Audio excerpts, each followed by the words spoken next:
Kwentong Pinoy. Ang langgam at ang tipaklong. Sa gitna ng malawak na palayan, kumikislap ang mga gintong butil ng palay na handa ng anihin.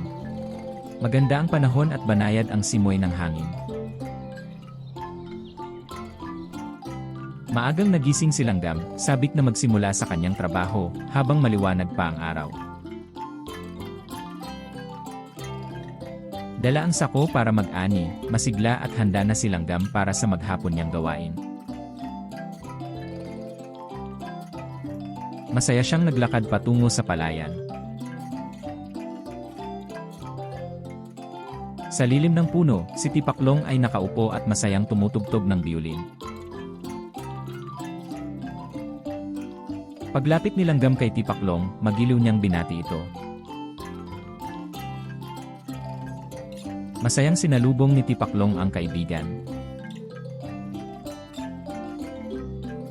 Saglit silang nagkwentuhan at pinaalahanan ni Langgam si Tipaklong. Payapang humiga si Tipaklong sa ilalim ng puno, walang iniintindi kundi ang masayang araw, kahit pinaalahanan na siya ni Langgam. Matapos magpaalala, nagpaalam na si Langgam at nagpatuloy sa kanyang trabaho. Masipag na nagtrabaho si Langgam. Sama-sama silang naghanda para sa darating na tag-ulan. Kahit pagod na at pawis na pawis, patuloy pa rin sa pagtatrabaho si Langgam. Sa kabilang dako, buong araw na sumasayaw si Tipaklong sa gitna ng bukirin. Hawak-hawak ang isang butil ng palay pauwi sa kanyang bahay, nadaanan ni Langgam si Tipaklong. Nagsimulang dumilim ang mga ulap, nilapitan ni Langgam si Tipaklong para sabihan itong muli. Ngunit parang walang narinig si Tipaklong at nagpatuloy itong nagpahinga. Mabilis na umuwi si Langgam dahil ang langit ay makulimlim na. Si Langgam ay nag-alala habang nakatanaw sa madidilim na ulap.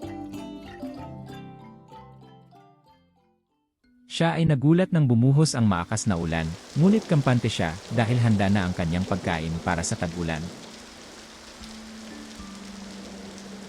Malakas ang pagbuhos ng ulan, at unti-unting nababasa ang mga gintong uhay ng palay habang ang langit ay nanatiling madilim at mabigat.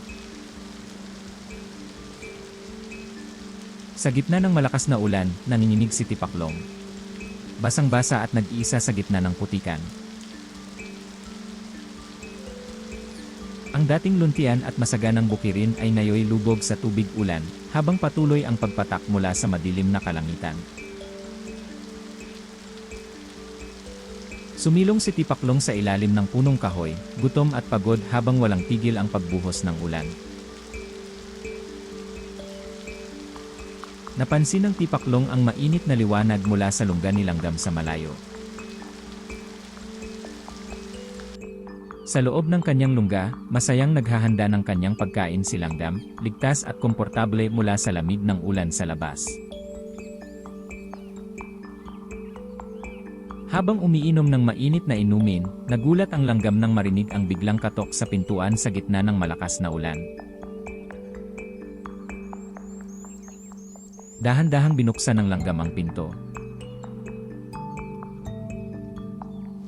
Sa harap ng pintuan, nakita ng Langgam ang basang-basang Tipaklong na nanginginig sa lamig.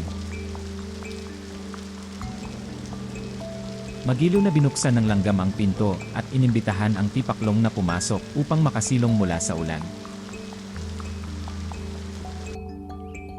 Basang-basa at gutom, naglakas loob ang Tipaklong na magsabi sa Langgam ng kanyang hiling na makakain. Inabutan ng Langgam ng makakain si Tipaklong, sabay tanong kung bakit hindi ito naghanda noong tag-init. Malungkot na ibinaba ng Tipaklong ang ulo, habang inaamin na mas pinili niyang maglibang kaysa maghanda, at ngayoy nagugutom siya. Pinayuhan siya ni Langgam na matuto para sa hinaharap at pangako na tutulungan siya kinabukasan upang maghanda.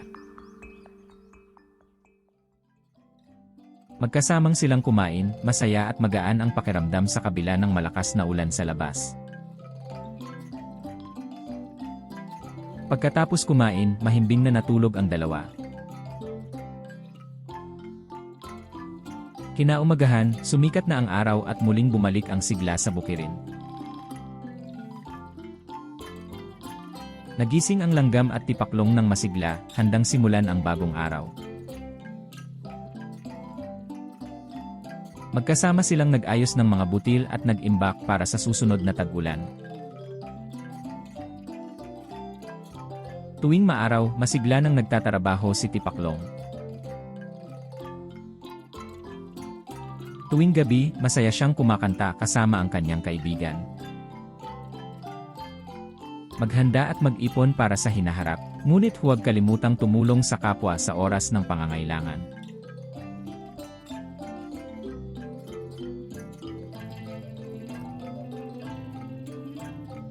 Thank you. Bye.